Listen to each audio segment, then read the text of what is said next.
And speaking of right-wing inability to see beyond their own reflection in a mirror. And I say beyond their own reflection in a mirror because we know that right-wingers are largely older and white, just demographically speaking. Men, also a big part of that right-wing coalition.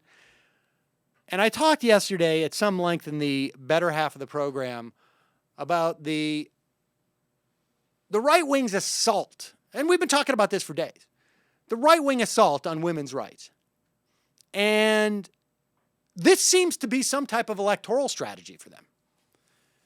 It's not enough that Sandra Fluke, a woman who simply testified in front of Congress about the need for access, full access to the contraceptive pill for health reasons aside from pregnancy prevention, among other students at Georgetown Law, despite the fact that Rush Limbaugh has now lost over 150 sponsors, that so much so that his national ad-buying syndicator had to put a moratorium on trying to sell those ads for a couple of weeks. Despite the fact that you've got more than 6 in 10 respondents in a Bloomberg national poll, including almost 70% of women, saying they don't appreciate the stance of the right wing on this. Sandra Fluke, you now have right-wingers who are combing the web to find information on her boyfriend, on her boyfriend's family, on her boyfriend's grandparents, on vacations they have taken together. I mean, this is, by any definition, stalking, harassment. I think there are laws on the books that if this woman was in her teens, that these people, what they're printing about her and what they're investigating about her for having the audacity of being a woman and testifying in front of Congress, I think they could be brought up on charges. And maybe that explains why, and I talked about this when I filled in for Olbermann, I think it was a couple of weeks ago, why Republicans in the Senate are refusing to renew the Violence Against Women Act. That was just 15, 20 years ago, a completely bipartisan, non-controversial bill. It is the renewal, granted, would expand financing, but we're talking about an infinitesimal small amount of the budget, and broaden the reach of domestic violence programs.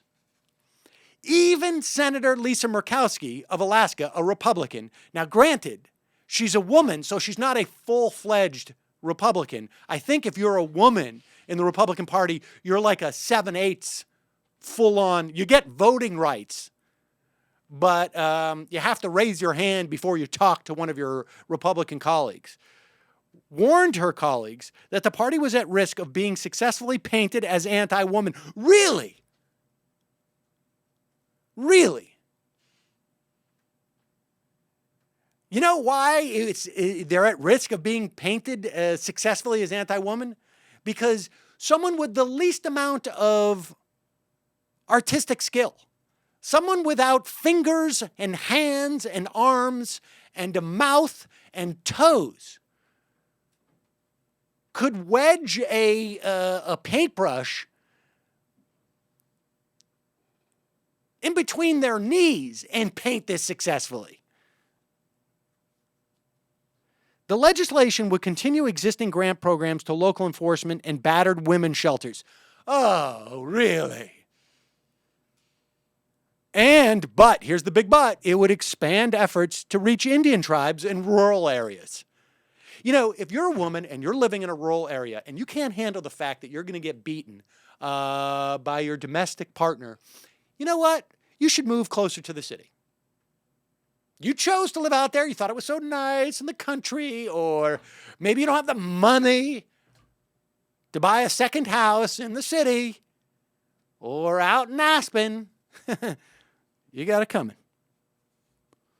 It would also, and this is just repugnant, increase the availability of free legal assistance to victims of domestic violence.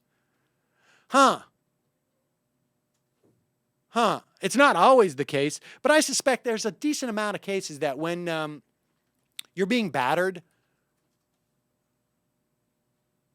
by your husband, let's say, you don't necessarily have access to a lot of funds to go out and get a lawyer. It would extend the definition of violence against women to include stalking, and maybe that's part of the problem, because without the opportunity to stalk, how would half of these right-wing websites have anything to write about these days? They wouldn't be able to write about how Jewish Sandra Fluke's boyfriend is. And if you think I'm making that up, just Google Sandra Fluke Jewish. It is stunning.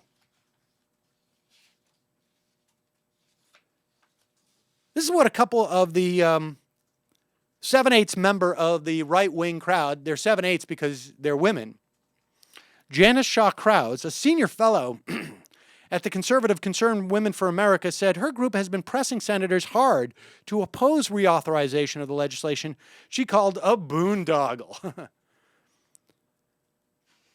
Because it, quote, creates an ideology that all men are guilty and all women are victims.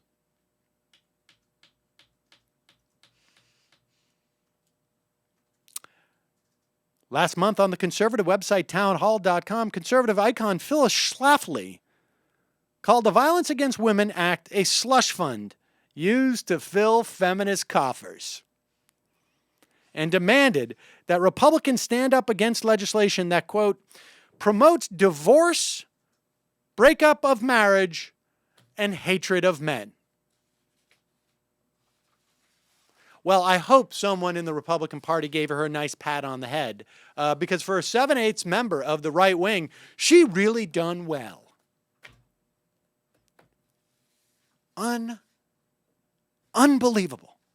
I thought my capacity to be shocked by these people had been exhausted. And almost every day, it's just something.